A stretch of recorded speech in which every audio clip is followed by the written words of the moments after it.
The News Watch never stops. This is 1010 Wins at 92.3 FM. You give us 22 minutes, we'll give you the world. Good morning. We're at 56 degrees. Little rain at 7:40 on this Tuesday, November 7th. I'm Scott Stanford. Here's what's happening. It's Election Day. Get out there and vote. All New York City Council seats are up for grabs. New Jersey Senate and Assembly seats on the ballot. Suffolk County's executive race, the main event on Long Island. We've got team coverage. Donald Trump hits the witness stand in his fraud trial in New York, and it went pretty much as expected. Ivanka goes tomorrow. Israel's war with Hamas rages on. Thousands rally in support of Israel on the Upper West Side. Taxi drivers in New York suing the city to put a limit on licensing all-electric rideshare vehicles. How old is too old for your kids to run in on you in the bathroom? First of all, why aren't you locking the door? Second of all, huh? One woman responds to a video where teenage boys run in on the mom, and it's going viral. Checking sports, Jets showed up to MetLife for the Chargers last night. That's pretty much all they did was show up. 27-6 LA on top. Mets hire Yanks bench coach Carlos Mendoza as their new manager. Knicks win, Nets lose. AccuWeather, going to get some rain around. That's going to go away. Sun and clouds. High around 69. Could hit 70 today. Winds News Time, 7:41. Traffic and transit on the ones. We get you back out to Karen Stewart. All right, Connecticut, we are wreaked in havoc up here right now. We're dealing with delays on northbound 95 between exits 28 and 29 with a jackknife tractor trailer being held there. We've got northbound 95 between 6 and 5 with a jackknife tractor trailer in the left and centers, but the one on 95, and we got confirmation on this, between exits 19 and 21 has been cleared. That jackknife tractor trailer has been cleared away. We've got a crash with injuries on the southbound Sawmill at exit 33 for Roaring Brook Road in Newcastle. The right shoulder is blocked in the northbound Hutch near Mamaroneck Road. One lane blocked with an accident there. Hudson River crossings. The inbound GW Bridge is an hour and a half.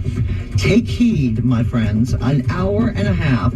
If you need to take the George, if you're in a tractor trailer, take the lower. We have a crash onto the apartments in the right and center lanes, but we still only have a 15-minute wait. Doesn't that sound better than 90? Meanwhile, the inbound Lincoln and Holland tunnels are 35 to 40 minutes right now, and the eastbound Jackie Robinson accident at Cypress Hill Street is still there, blocking a lane, and delays go back to Jamaica Avenue still in that case.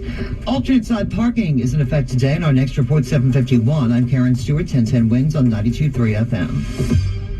Well, it is Election Day. Polls are open in the city from 6 this morning. They've been open, and they'll go till 9 tonight. New Jersey and Connecticut polls close at 8 p.m. All 51 city council seats are up for grabs. The race in southern Brooklyn between Justin Brannan and Ari Kagan has gotten a lot of media attention. Then there's exonerated Central Park 5 member Yusuf Salaam.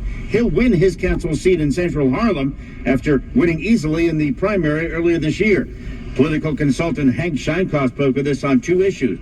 He says today's turnout is expected to be outrageously low, in his words, and that the city is shifting a bit right now. It's not just it's what the migrant issue represents. It represents a city council and a city out of control, and it represents things that people are just frankly afraid of.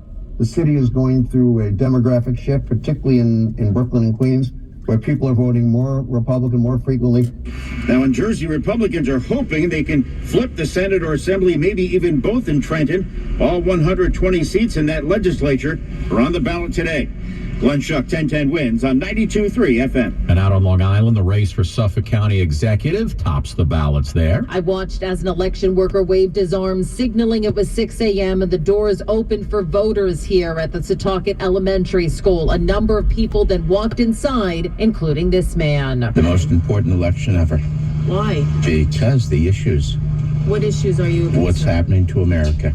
The most talked about race here in Suffolk County is the county executive's race. Republican Ed Romaine is up against Democrat Dave Colon. Romaine has been the town of Brookhaven supervisor for more than a decade, while Colon has never run for office before. This is his first time. He's a former prosecutor and a business leader. The Suffolk County Police Commissioner has resigned, so the new county executive will have the task of choosing the new police commissioner. Some other races on the island include Glen Cove Mayor and town supervisor races in North Hempstead, Oyster Bay, Hempstead, Brookhaven, and Riverhead. Sophia Hall, 1010 Wins on 92.3 FM in Setauket, Long Island. Wins News Time 7:45. At his civil fraud trial here in New York, Donald Trump took the stand yesterday, and the former president, well, pretty much stayed true to form. Donald Trump bobbed and weaved as he tried to avoid answering questions concerning what he knew about the financial statements of his net worth. State Attorney General Letitia James says Trump committed fraud. Mr. Trump obviously can engage in all of these distractions, and that is exactly what he did on the stand today. An exasperated Judge Engoron chastised Trump numerous times, saying the repetition was like a broken record. Trump often lost his cool. An outside court, he said, "This is a case that should have never been brought, and it's a case that should be immediately dismissed." His lawyers will ask for a mistrial, and they plan to appeal. Juliet Papa, 1010 Wins on 92.3 FM. As the Israeli bombardment continues this morning across Gaza, the war has now hit the 1-month mark. So what happens if and when the IDF destroys Hamas in Gaza? Prime Minister Netanyahu telling ABC's David Muir he does not see Hamas or any other Palestinian authority controlling Gaza after the war ends. I think Israel will, for an indefinite period, will have the overall security responsibility, because we've seen what happens when we don't have it. Israel gave up control of Gaza to Palestinians nearly 18 years ago. Hamas has since used it to launch attacks on Israel. Andy Field, ABC News, Washington. And as the war rages on, thousands rallied on the Upper West Side last night to mark the 30 days since the brutal attack by Hamas. Officials say nearly 10,000 people showed up for the United for Israel Vigil and Rally.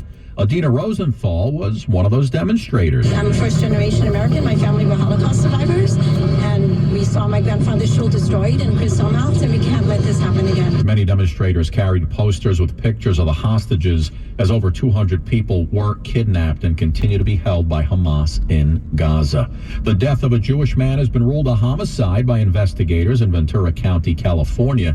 It happened during a clash between pro-Israeli and pro-Palestinian protesters. Paul Kessler was 69 years old and Jewish. Witnesses say he was hit over the head with a megaphone by a pro-Palestinian protester during dueling rallies in Thousand Oaks on Sunday. Investigators say he fell back and hit his head on the pavement. On Monday, Kessler died. The Ventura County Sheriff's Department says an autopsy found he died from blunt force trauma. The manner of death was homicide. A hate crime has not been ruled out. Nobody has been arrested. Investigators are now trying to piece together what happened before Kessler fell. Alex Stone, ABC News. And every day more hate crime stories surfacing in the news. So what isn't a hate crime in New York State now? There are 31 crimes in New York State that currently cannot be prosecuted as hate crimes. Manhattan DA Alvin Bragg uses the example of assault. So if one person beats up another person because of the victim's race, that assault can be charged as a hate crime. But inexplicably, if a group of people beat someone up because of their race, that gang assault cannot be charged as a hate crime. Same thing with graffiti. Like if someone sprays anti-gay slurs on a wall, it's not a hate crime under the law. The Hate Crimes Modernization Act would add that crime and others to the list. Sponsor, Senator Brad Hoylman Siegel, thinks these crimes weren't on the list to begin with because we didn't see a surge in hate crimes until about 2015. There should be no loopholes for hate crimes. Mac Rosenberg, 1010 Wins on 92.3 FM in Lower Manhattan. Wins News Time 748. A group representing taxi workers is suing the city to stop the unlimited licensing of all electric rideshare vehicles. Taxi Workers Alliance Executive Director Baravi Desai said lifting the cap will flood the streets with more for-hire cars competing for the same customers. Including the drivers that are going to invest heavily into these new vehicles. They're going to have very high costs and still not be able to earn enough money. The Adams administration lifted the 5-year-old cap as part of an effort to improve air quality and help drivers, said TLC Commissioner David Doe. And now they're subject to predatory leases. Our plan allows for drivers to get out of those. The cap on new plates sparked a wave of leasing agreements in which drivers ended up paying as much as $600 a week to lease TLC-approved vehicles.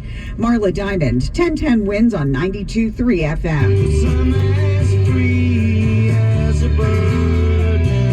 Well, look who decided to show up. Flacco, with a quick appearance yesterday. He's the Eurasian eagle owl who escaped from the Central Park Zoo in February. He was spotted in the East Village yesterday. Reports say it was just around 5 p.m. Flacco could be seen perched on a tree branch in a sculpture garden on East 2nd Street between Avenues B and C. Several wildlife photographers were there to document Flacco's stop in Alphabet City. A little bit later, he flew off again. Just like Kaiser Sose and the usual suspects, Flacco was gone. Basically, Flacco said, I'll be seeing you. Back to the roads next. In this market, you'll find Fisher Investments.